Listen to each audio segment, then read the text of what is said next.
President Draupadi Murmu says India's digital infrastructure and inclusion is being discussed all over the world. Prime Minister Narendra Modi to attend Bastille Day parade as the guest of honor in Paris, France. India is leading the fight against those who are promoting terrorism, says NSA Ajit Doval. UN says India registers remarkable reduction in poverty. Investment bank Goldman Sachs says India poised to become the world's second largest economy by 2075. Chandrayaan 3 to raise the level of India's international collaboration. Bharat Campaign, the Solar Maximum, the International Biology Olympiad.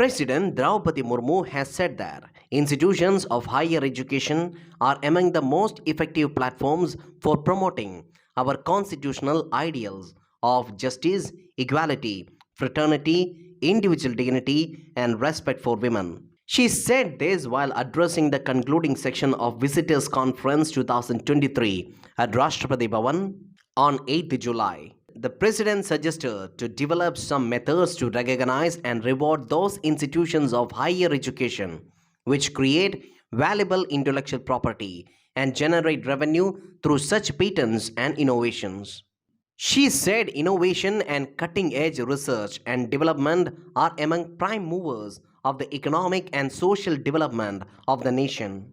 President Murmu said National Education Policy 2020 puts special emphasis on creativity and innovation. She said promoting outside research is one of the basic principles of this policy.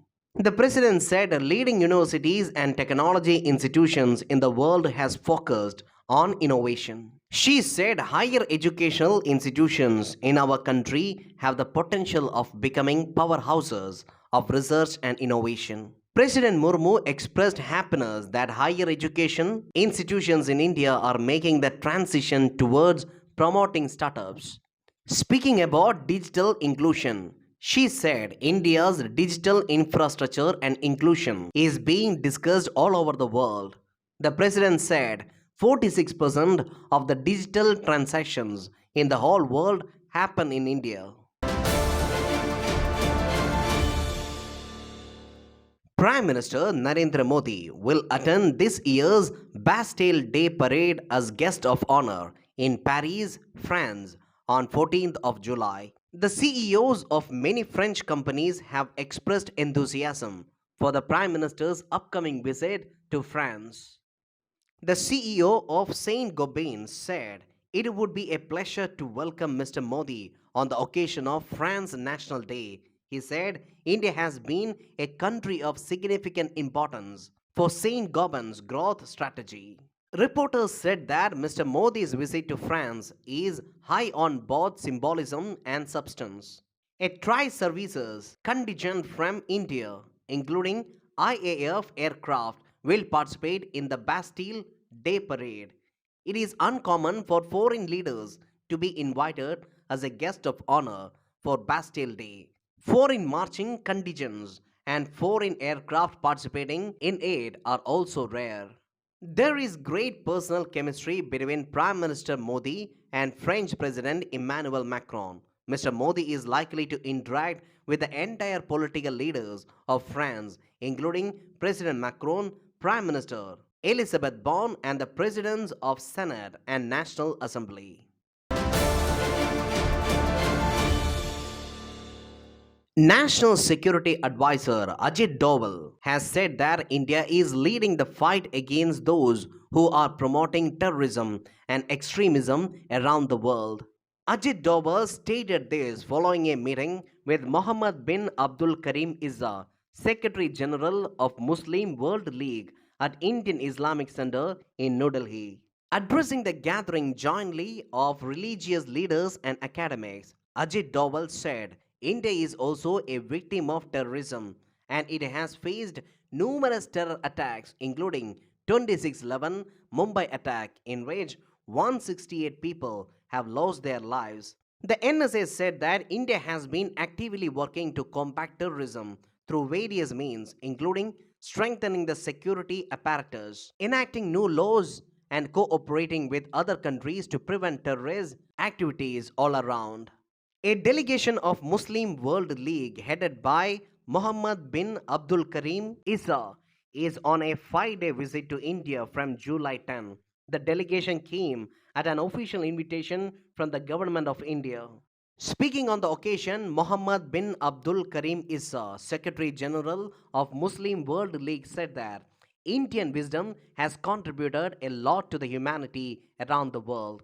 He added that there is a need to work together to promote peace and stability in the world. Mr. Issa said Indian constitution is sacred one which unites the entire country including the people of different castes and faiths. He added that India and the World Muslim League must work together in promoting peace and stability in the world as every country is connected with each other.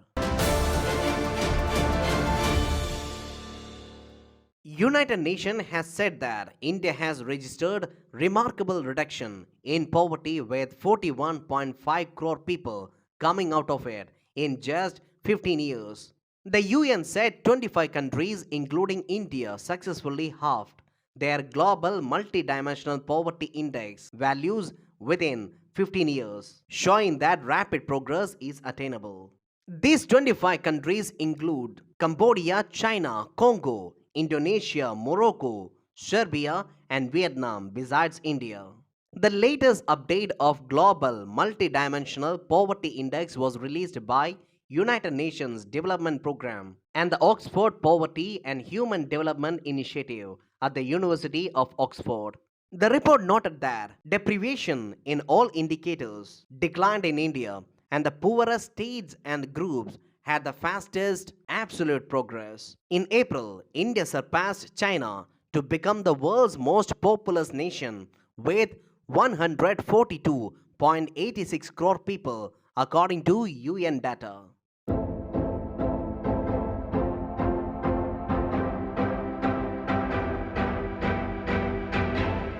On 9th July 1875, Bombay Stock Exchange was established. It was the first stock exchange in the country. On 15th July 1955, first President Dr. Rajendra Prasad announced the award of the highest civilian award, Bharat Ratna, to then Prime Minister of the country, Jawaharlal Nehru.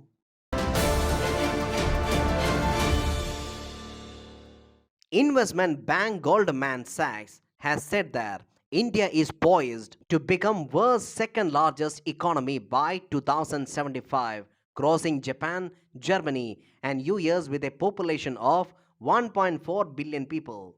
India's GDP is expected to expand remarkably, reaching $52.5 trillion, surpassing US GDP projection. In recent report, Goldman Sachs said on top of a burgeoning population, driving the forecast is India's progress in innovation and technology, higher capital investment, and rising worker productivity. It said this is an appropriate time for the private sector to scale up on creating capacity in manufacturing and services in order to generate more jobs and absorb large labor force. Labor force participation, a vast pool of talent, and a working age population ratio are a few of the factors set to make India the second largest economy in the world by 2075. According to 85 sovereign wealth funds and 57 central banks representing $21 trillion in assets.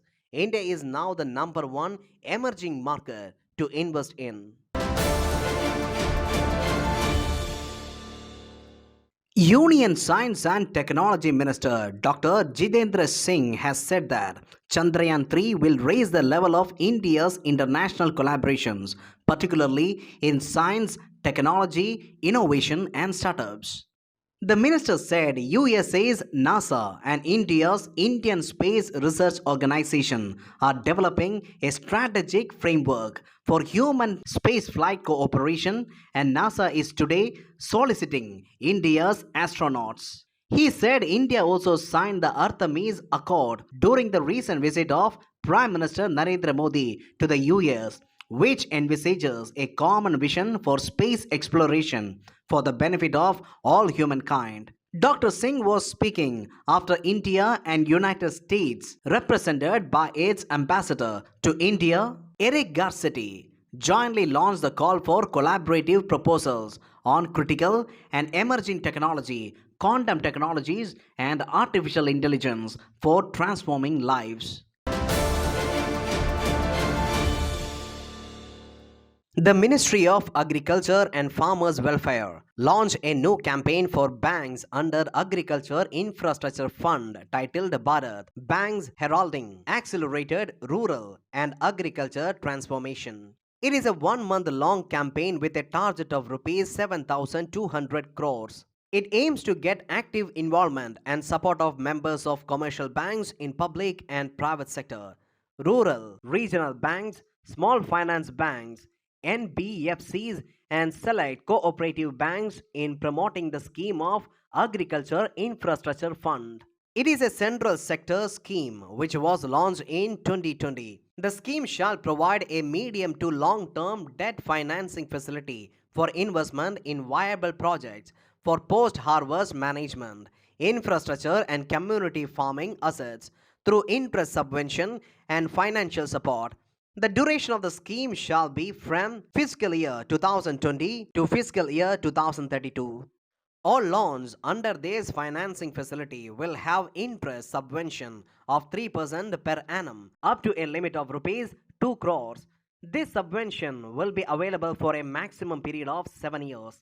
Further, credit guarantee coverage will be available for eligible borrowers from this financing facility under Credit Guarantee Fund, Trust for Micro and Small Enterprises. It has been recently reported that the sun is expected to reach solar maximum in the next 2 years. The sun goes through a natural solar cycle approximately every 11 years. The cycle is marked by the increase and decrease of sunspots visible as dark blemishes on the sun's surface or photosphere. The greatest number of sunspots in any given solar cycle is designated as solar maximum. The lowest number is solar minimum. This increased solar activity can cause extreme space weather events, including solar flares and eruptions. It can also disrupt radio communications and the power grid and have serious health consequences for astronauts.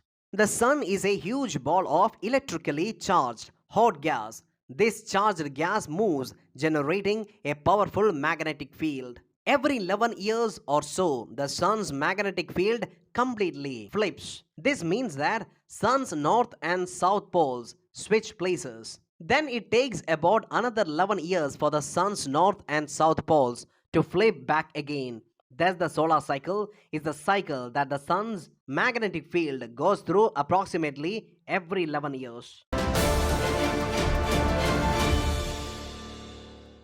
India topped the medal tally at 34th International Biology Olympiad 2023, which was held in Al Ain, UAE from July 3rd to 11th. It is a biological Olympiad for pre-university students under the age 20 and is one of the most well-known international science Olympiads. The first IBO was held in Czechoslovakia in 1990 and it has since been held annually. The competition has gradually expanded to include more than 75 participating countries across 5 continents. All participating countries send 4 winners of their National Biology Olympiad to the IBO, usually accompanied by 2 adults who are the members of international jury for the duration of the competition. To select these top 4 life science contestants for this international competition, all member countries host biology Olympiad competitions in typically 3 to 5 consecutively more difficult national competition rounds. As a consequence, this leads to a trickle down effect, engaging more than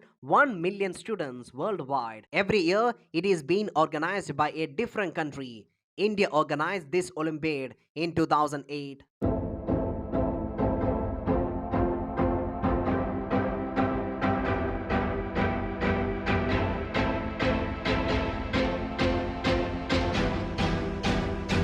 Maqbool Fida Hussain, M.F. Hussain, was an Indian artist known for executing bold, vibrantly colored narrative paintings in a modified Cubist style. He was one of the most celebrated and internationally recognized Indian artists of the 20th century. He was one of the founding members of Bombay Progressive Artist Group.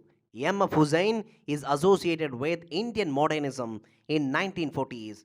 His early association with Bombay Progressive Artist Group used modern technique and was inspired by the New India after the partition of 1947.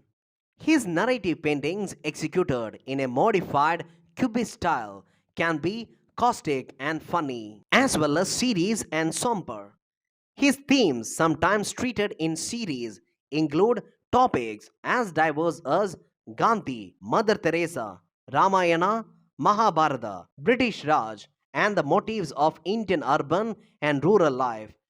In September 2020, his paintings, titled Voices, auctioned for a record $2.5 billion.